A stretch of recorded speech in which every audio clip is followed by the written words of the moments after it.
masih bisa menunaikan ibadah sholat maghrib berjamaah.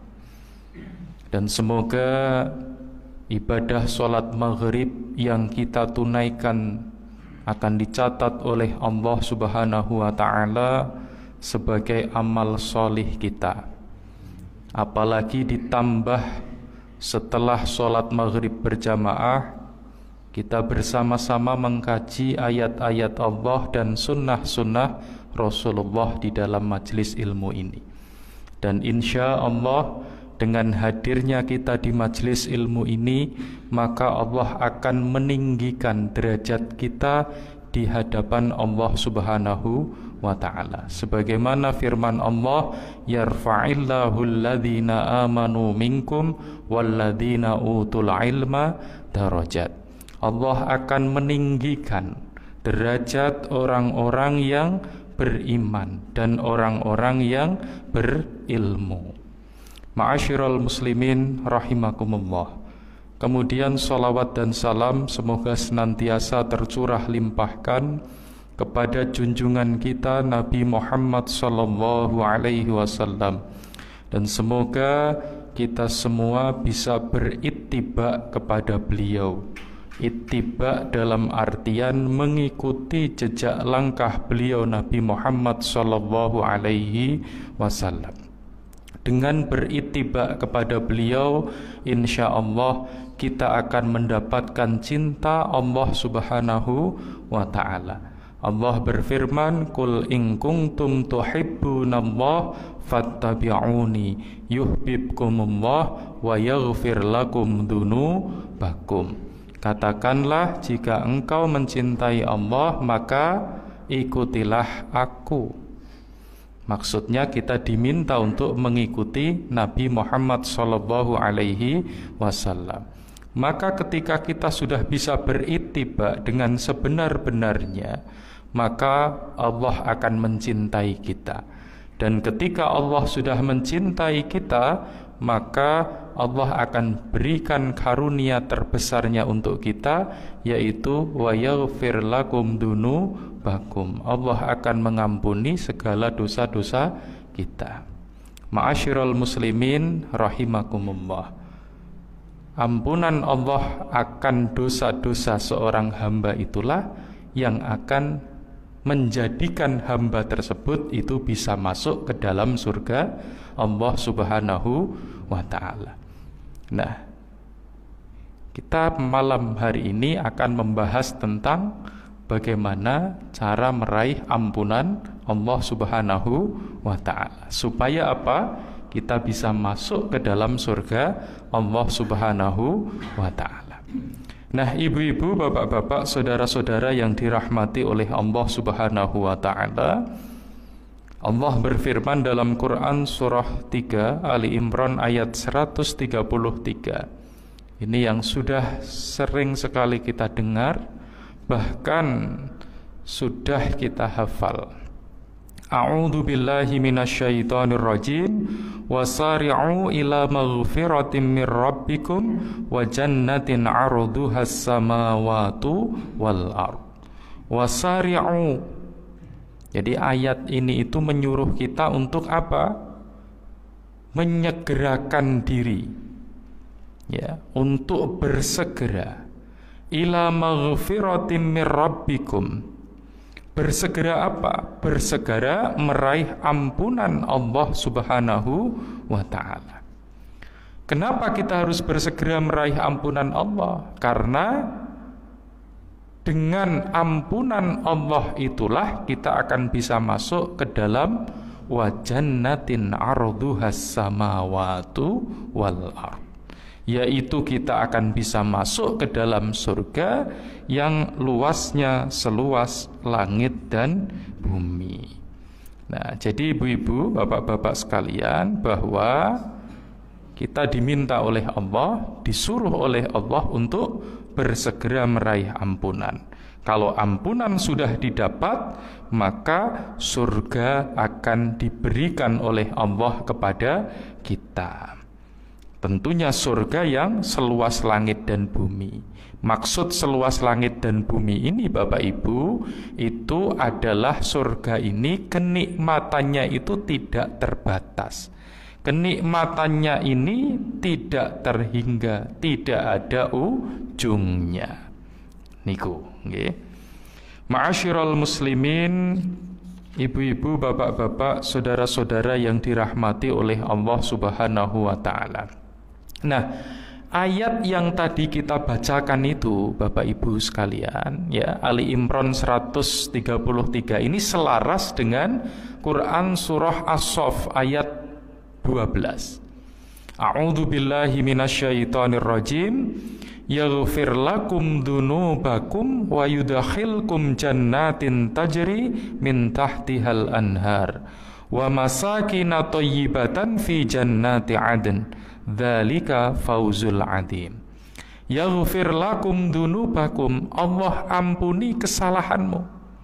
Nah, jadi kalau mendapatkan ampunan dari Allah berarti tadi apa? Kalau di ayat 133 Ali Imran kita akan masuk ke dalam surga. Nah, kelanjutan dari yaghfir lakum dzunubakum wa yudkhilkum jannatin tajri min tahtihal anhar.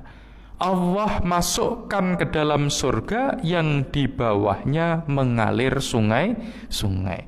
Wa masakina thayyibatan, dan memasukkan ke tempat tinggal yang baik. Nah, jadi dua ayat tadi ini dengan jelas memberitahukan kepada kita Bapak Ibu bahwa kalau seseorang mendapatkan ampunan dari Allah, maka dia akan masuk ke dalam surga. Nah, kalau begitu maka kunci surga, ya, kunci surga itu adalah ampunan Allah Subhanahu wa taala. Atau kalau dalam bahasa Al-Qur'an itu namanya adalah maghfirah.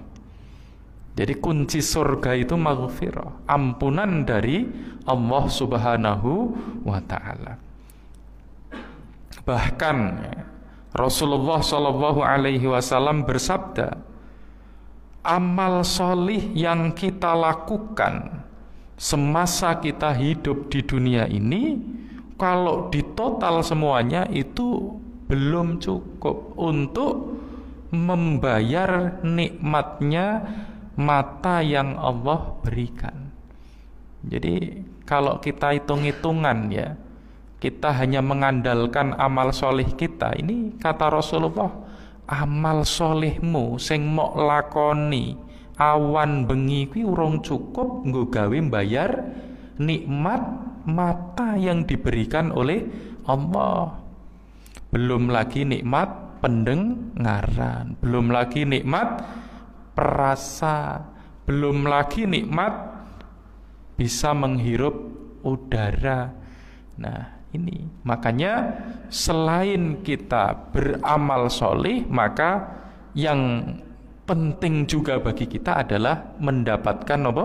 Maghfirah, ampunan dari Allah Subhanahu wa taala. Niku. Makanya bisa dikatakan juga ampunan Allah, maghfirah Allah ini adalah merupakan kunci surga, sebagaimana yang tadi disebutkan di dalam Ali Imran 133 dan As-Saff ayat 12. Niku, nggih. Nah, jadi yang memasukkan kita ke surga niku napa, Pak? Ampunan dari Allah Subhanahu wa taala di samping amal solih yang kita kerjakan. Nah, terus mengapa kita harus bersegera meraih ampunan Allah? Itu pertanyaan berikutnya, Pak. Nggih. Kenapa sih kok kita ini harus bersegera meraih ampunan Allah? Nah, jadi kita ini kan manusia, ya. Manusia ini kata Rasulullah, kullu bani Adam khotta'un. Setiap anak Adam, berarti manusia seperti kita, itu pasti pernah berbuat salah, pernah berbuat dosa. Ya, sing arane salah, sing arane dosa kuwi kan ora kudu perbuatan yang besar. Ngapusi wong niku pun mlebet kategori perbuatan salah, perbuatan dosa. Ghibah nglendengi wong niku nggih pun mlebet perbuatan dosa. Namimah adu-adu nggih, adu domba niku nggih sampun mlebet perbuatan dosa, perbuatan salah. Nah, jadi itu yang kadang tidak kita sadari niku. Nah, makanya Rasulullah mengatakan, menungso kabeh kullu bani Adam ya khotoun. Setiap anak Adam, setiap manusia itu pasti pernah berbuat salah. Wa khairul khotoun tawwabun. Dan sebaik-baik orang yang berbuat salah, berbuat dosa itu adalah orang-orang yang mau untuk bertobat, memohon ampun kepada Allah. Nah, itu kata Rasulullah. Makanya sebersih-bersihnya manusia pasti pernah berbuat salah. Niku, nggih. Jadi karena pernah berbuat salah, pernah berbuat dosa, bahkan sering, maka butuh yang namanya maghfirah, butuh yang namanya ampunan. Nah, sekarang pertanyaan lagi Bu niki nggih. Kenapa kita ini kok bisa melakukan perbuatan dosa, bisa melakukan perbuatan salah? Nah, ini kan pertanyaan nih. Nah, jadi kita harus sadar Bapak Ibu semua bahwa di setiap diri kita masing-masing nih, niku enten kompetisi Bu, enten perlombaan. Sinten sing berlomba? Sing berlomba niku dorongan baik, dorongan buruk. Jadi kabeh menungso ki ning jero niku enten dorongan baik, enten dorongan buruk niku. Nggih. Jadi kadang kita itu punya sifat pemaaf, Bu. Jadi ana wong nglakoni salah karo awake dhewe niku nggih saged memaafkan. Tapi kadang juga kita juga punya sifat dendam, ora trimo, pengen bales, bahkan harus lebih kejam. Nah, niku kadang juga punya perasaan seperti itu. Nah, ini bukti bahwa di dalam diri kita ini ada dorongan baik, ada dorongan buruk. Kadang kita itu punya sifat ramah, tapi kadang juga kita punya sifat marah.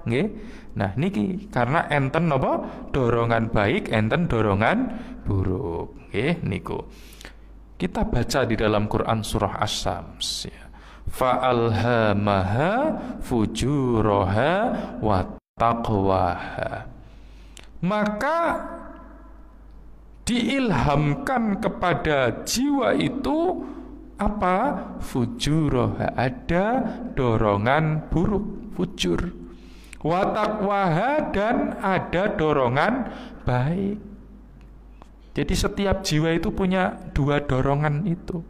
Qad aflaha man zakkaha, sungguh beruntung orang-orang yang bisa menekan dorongan buruknya, sehingga yang muncul ke permukaan itu adalah dorongan baik, sifat-sifat baik, akhlakul karimah. Dia punya sifat pemaaf, dia punya sifat ramah, dia punya sifat jujur, dia punya sifat pengasih. Ini dorongan-dorongan baik yang muncul. Sehingga apa? Dia menjadi orang yang beruntung. Wa qad khaba man dassaha, dan sungguh rugi bagi orang-orang yang memperturutkan dorongan buruknya. Jadi nak ono dorongan buruk. Ya, dorongan buruk niku ya dorongan sing napa istilahnya menyuruh orang tersebut itu untuk melakukan perbuatan-perbuatan yang tidak baik atau perbuatan-perbuatan mungkar. Itu dorongan buruk.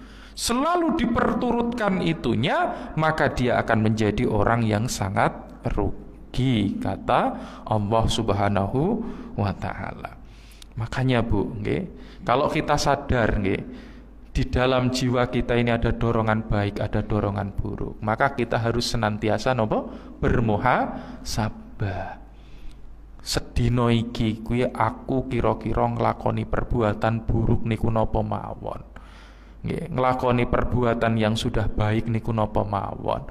Nah, kalau kita sudah sadar itu, wis bisa metani ndi sing perbuatan buruk, ndi sing perbuatan apik. Nah, sing perbuatan buruk mau niku kedah kita napa? Istilah niku mohonkan ampun kepada Allah Subhanahu wa taala. Nah, niku nggih.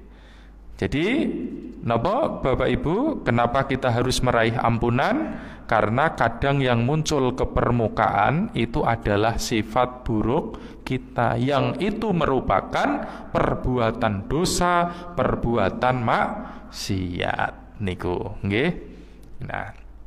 Nah, ibu-ibu, bapak-bapak, saudara-saudara yang dirahmati oleh Allah Subhanahu wa taala.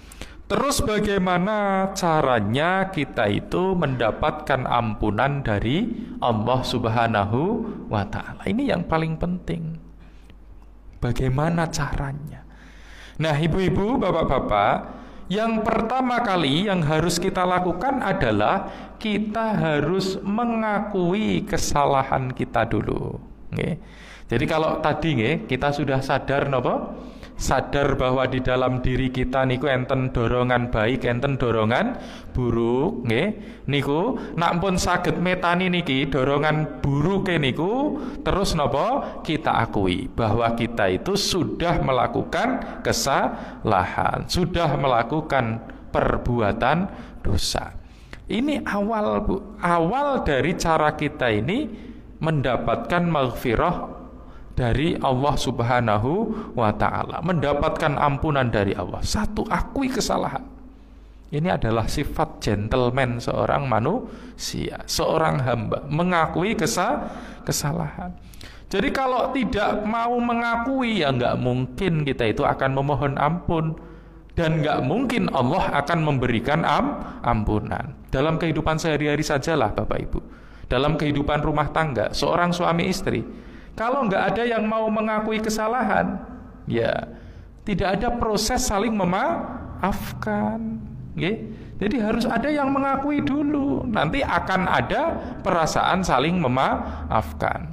Seorang istri misalnya, dia nggak akan minta maaf ke suami kalau dia melakukan kesalahan dan dia tidak sadar akan kesalahan tersebut. Jadi apa sing dilakoni kuwi dianggap sesuatu yang betul, yang tidak salah. Nah, jadi nggak akan mungkin kita itu bisa memohon ampun dan mendapatkan ampunan dari Allah. Jadi akui dulu kesalahannya. Di dalam Quran surah 3 Al-Imran ayat 135, Bapak Ibu sekalian, ini Allah berfirman, "Walladzina idza fa'alu fahishatan aw dzalamu anfusahum." Dan orang-orang yang apabila mengerjakan perbuatan keji dan perbuatan dolim atau aniaya terhadap diri sendiri, dzakarullah, mereka ingat akan Allah Subhanahu wa ta'ala. Nah, jadi maksud dari mereka ingat akan Allah ini adalah mereka mengakui kesalahan-kesalahan yang telah dilakukan berupa perbuatan napa teng mriki fahisyatan audolamu anfusahum, yaitu perbuatan keji dan perbuatan dolim terhadap diri sendiri. Nah, jadi mereka mengakui kesalahannya tersebut. Ya. Nah, kita harus mengingatnya kisah Nabi Adam yang ada di dalam Al-Quran itu. Jadi, kapan Nabi Adam ini berdoa mohon ampun kepada Allah? Yaitu ketika Nabi Adam menyadari bahwa dirinya itu salah. Coba kita baca ayatnya. Rabbana dolamna anfusana. Ya Tuhan kami, ya Rob kami telah berbuat dolim terhadap diri kami sendiri. Niku berarti bentuk napa niku? Pengakuan atas kesalahan. Jadi Nabi Adam niku mengakui kesalahannya, sehingga nanti akan mendapatkan maghfirah dari Allah Subhanahu wa taala niku. Nggih. Jadi kalau mau mendapatkan maghfirah, maka yang pertama kali kita harus napa Bapak Ibu? Mengakui kesalahan kita, mengakui perbuatan dosa kita niku, nggih. Kemudian yang kedua, setelah kita mengakui kesalahan kita, itu maka kita harus mengucapkan permohonan ampunan kepada Allah Subhanahu wa taala. Jadi nak wis ngakui kesalahannya, maka selanjutnya adalah kita memohon ampun kepada Allah Subhanahu wa taala. Nah, di dalam ayat tadi, doanya Nabi Adam tadi, ya, di dalam Quran surah Al-A'raf ayat 23 niku wau niku nggih. Niku Nabi Adam beliau berdoa, Rabbana dolamna anfusana, ya. Ya Tuhan kami telah berbuat dolim terhadap diri kami sendiri. Kemudian apa yang diucapkan Nabi Adam setelah itu, setelah mengakui kesalahannya? Ternyata Nabi Adam memohon ampun kepada Allah. Wa illam taghfir lana wa tarhamna lanakunanna minal khasirin. Ya Allah, jika Engkau tidak mengampuni kami, ya Allah, tidak memberikan kasih sayang-Mu kepada kami, ya Allah, maka niscaya kami akan termasuk orang-orang yang merugi. Okay. Jadi setelah kita akui kesalahan kita, maka selanjutnya ya ora usah isin-isin njaluk ngapura kalih Gusti Allah. Nah, ucapannya bagaimana? Ya bisa dengan mengucap istighfar. Ya Allah, ampunilah dosa-dosa kami. Niku. Nggih. Nah, jadi itu. Nah, ibu-ibu, bapak-bapak, saudara-saudara yang dirahmati oleh Allah Subhanahu wa taala. Jadi setelah kita akui kesalahan kita, maka selanjutnya kita harus memohon ampun secara langsung kepada Allah Subhanahu wa taala. Kemudian yang ketiga, Bapak Ibu sekalian, ya. Yang ketiga, setelah kita memohon ampun kepada Allah melalui ucapan doa kita, permohonan ampunan kita tersebut, maka kita tidak boleh mengulangi kesalahan kita lagi.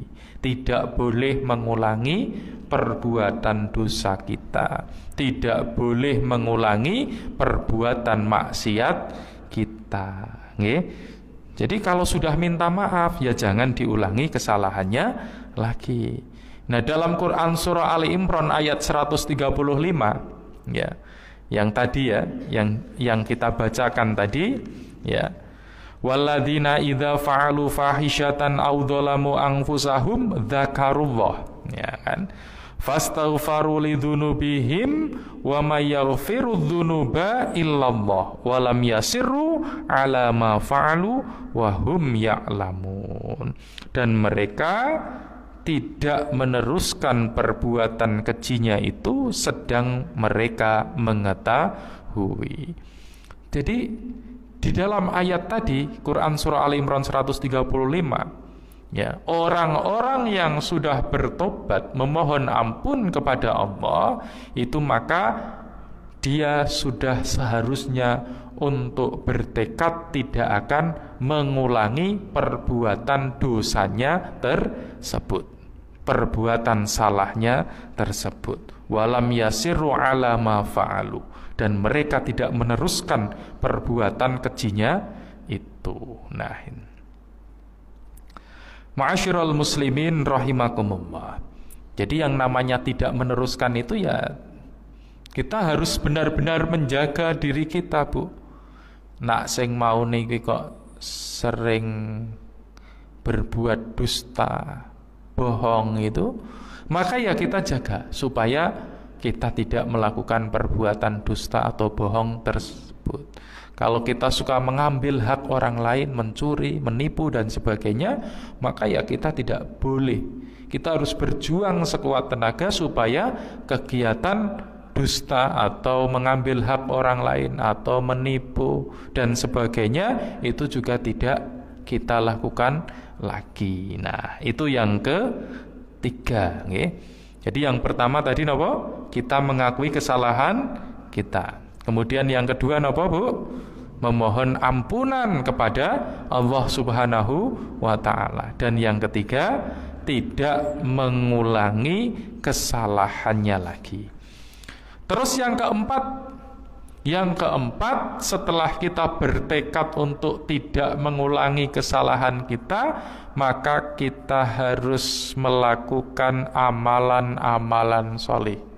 Ya. Jadi hari-hari kita itu harus kita isi dengan melakukan amalan-amalan sholih. Nah, amalan sholih niku wujudnya nopo? Banyak sekali, Bu, nggih. Jadi di dalam Al-Qur'an itu yang Al-Baqarah ayat awal saja sudah diterangkan beberapa amalan itu amalan sholih. Walladzina yu'minuna bil ghaibi wa yuqimunas shalah. Berarti napa? Salat. Ya. Kemudian apa malih? Napa? Kemudian berinfak. Kemudian apa malih? Tadarus Al-Qur'an. Nah, ini adalah amalan-amalan soleh. Belum yang lain.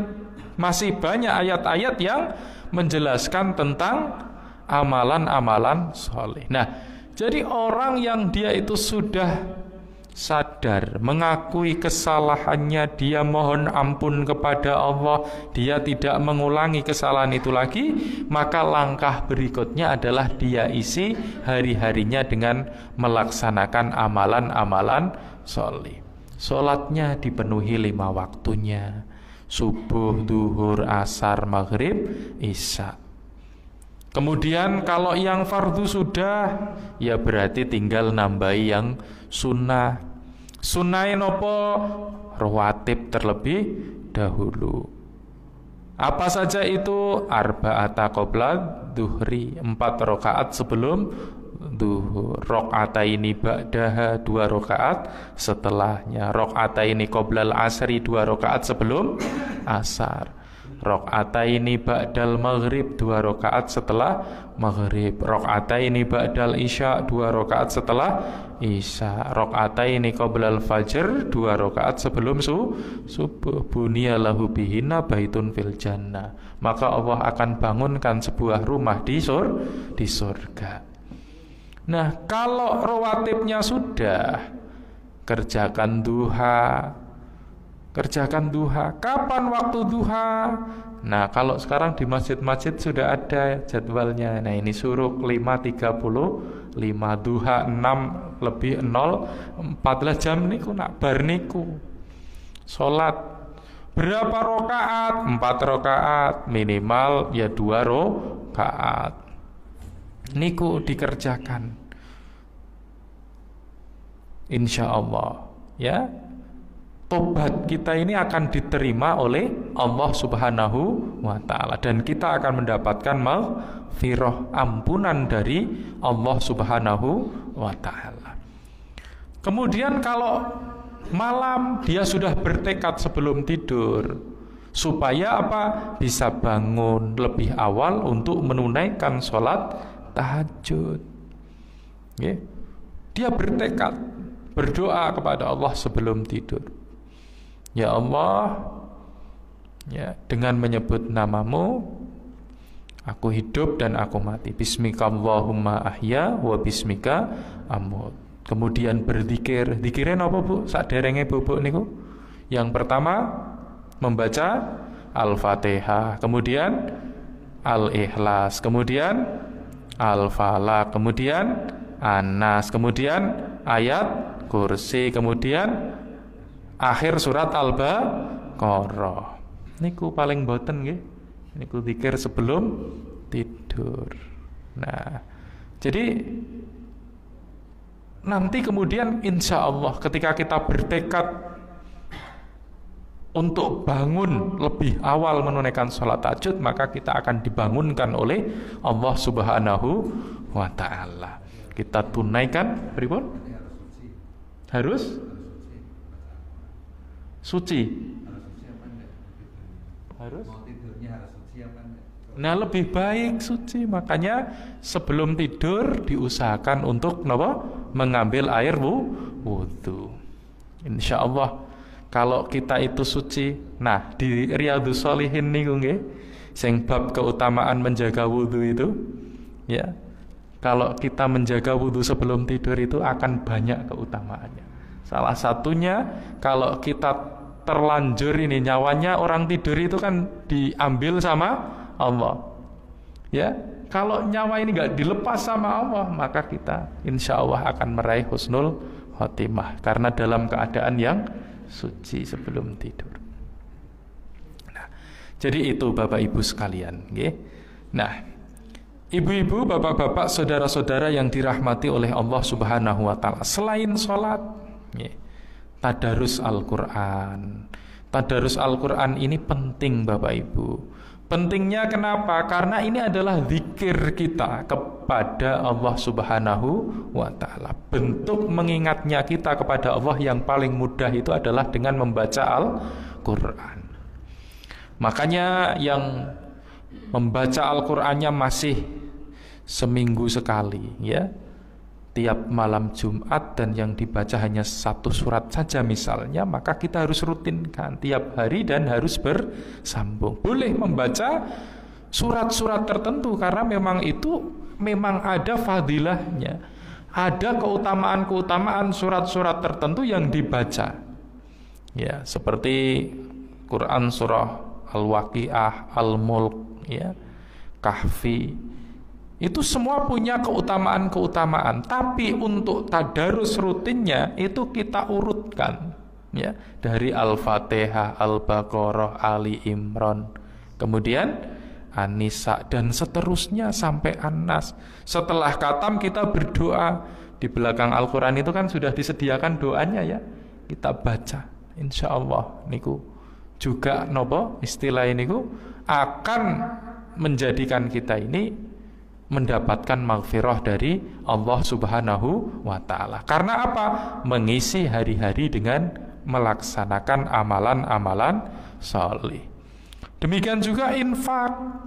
Yang biasanya infak itu dimaknai ngleboni klenthung nak sholat Jumat, sekarang harus dirubah mindset kita. Infak itu adalah menyisihkan harta kita yang sudah Allah berikan kepada kita tiap hari, sebagiannya saja. Ya bisa kita kumpulkan sendiri. Ada yang teknik pengumpulannya itu sebelum berangkat sholat subuh, ada yang seperti itu. Jadi itu mengimplementasikan, ya, itu Quran surah Ad-Dzariyat. Yang pertama di Ad-Dzariyat itu innal muttaqina fi jannati wa uyun, itu kanu qalilan minal laili ma yahjaun, ya, wa bil asharihum yastaghfirun wa fi amwalihim haqqul lisaili wal mahrum. Salat tahajud, bar salat tahajud istighfar, bar niku wa fi amwalihim haqqul lisaili wal mahrum, berinfak. Makanya kan ada ya istilah sekarang sedekah subuh. Saderenge mangkat teng masjid niku salat subuh berjamaah niku ngleboni klenthung teng griyane piyambak. Jadi kalau di lasismu itu dibagi itu tiap rumah itu, ya, kayak kaleng gitu kan, itu untuk masukkan. Kalau anak-anak SD atau TK, kalau anak saya TK itu diberi kaleng namanya filantropi kayaknya. Niku programnya filantropi, ya. Nah itu, jadi suruh masukkan di situ. Makanya anak saya TK besar itu kalau saya ajak ke masjid sebelum tidur ini uang nanti dimasukkan ke klenthung, ya. Jadi ya nggak hanya Ya kalau punya receh aja nggak apa-apa, anak kecil 1.000 atau 2.000 atau 5.000. Yang penting nanti sepekan sekali tiap hari Jumat atau sebulan sekali tinggal ngebel petugas lasismu, diambil, ya, diberi nota atau kwitansi pengambilan. Nah, ini sedekah subuh. Nah, insya Allah kalau kita istilah isi hari-hari kita dengan amalan-amalan soleh ini, maka kita akan mendapatkan maghfirah dari Allah Subhanahu wa Ta'ala. Nah, di dalam Quran surah Hud ayat 114 Bapak Ibu sekalian, A'udzubillahi minasyaitonirrajim wa aqimis sholata tarafyan nahari wa zulfa minal laili innal hasanati yudhibnas sayyi'at.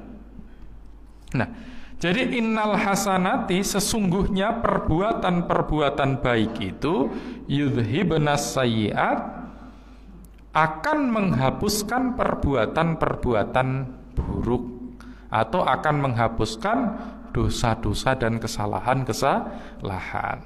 Nah, kalau di dalam ayat ini yang dimaksudkan adalah sholat, ya. Jadi orang yang mendirikan sholat, ya, sholat subuhnya dilaksanakan, sholat duhurnya dilaksanakan, asarnya dilaksanakan. Nah, sholat-sholat yang dilaksanakan ini itu akan bisa menghapuskan perbuatan-perbuatan buruk yang dilakukan di antara kedua waktu sholat tersebut. Nah, jadi dengan seringnya kita melakukan amal sholih, maka perbuatan dosa, perbuatan buruk yang kita lakukan atau yang tidak kita sadari itu insya Allah akan diampuni oleh Allah Subhanahu wa Ta'ala. Makanya ya, kalau sholat kita itu memang benar-benar kita kerjakan dengan niat ikhlas lillahi ta'ala, mencari ridha Allah Subhanahu wa Ta'ala, kemudian kita tunaikan secara istiqomah, ya, tidak hanya sholatnya saja, amalan-amalan yang lain, maka di antara dua amalan yang kita tunaikan itu insya Allah Allah berikan maghfirah atas segala dosa dan kesalahan kita. Niku engkang nomor sekawan. Yang pertama kita mengakui kesalahan. Yang kedua memohon ampun kepada Allah. Yang ketiga bertekad untuk tidak mengulangi kesalahan atau dosa atau maksiat kita. Kemudian yang keempat, kita harus mengisi hari-hari kita dengan amalan-amalan sholih. Dan yang kelima Bapak Ibu sekalian, seperti yang kita lakukan sekarang ini, yaitu bersemangat untuk hadir di majelis ilmu, terutama yang mengkaji ilmu agama, mengkaji ayat-ayat Allah dan sunnah-sunnah Rasulullah. Nah, jadi kenapa kita perlu untuk hadir di pengajian Bapak Ibu? Karena pengajian inilah yang akan memberikan energi baik dalam diri kita. Jadi nak wong ora tau teko ning pengajian, nun sewu niki nggih, niku mboten gadah energi baik. Dia enggak punya keberanian untuk mengakui kesalahan. Dia enggak punya keberanian untuk mohon ampun kepada Allah. Dia enggak punya keberanian untuk punya tekad tidak melakukan kesalahan lagi, dan dia tidak ada keinginan untuk melakukan amalan-amalan sholih. Tuh, coba perhatikan saja. Orang yang sering datang pengajian, energi positifnya itu lebih tinggi. Itu Pak. Jadi dia punya energi baik di dalam dirinya. Makanya penting Bu, penting Pak hadir di pengajian. Walaupun ya sing ngisi kados kula, nggih. Mbuh ngisine kuwi mbuh ora genah. Nah, tapi insyaallah, nah, insyaallah napa? Insyaallah bakal angsal energi positif dalam diri kita. Nggih, napa? Nah, meskipun ngajine turu. Nah, nggih, insyaallah angsal energi positif. Makanya saya lihat orang-orang yang sering hadir di pengajian itu seperti keluar aura positif, Bapak Ibu. Ya. Nggih. Pak Haifan itu aura positifnya luar biasa sekali.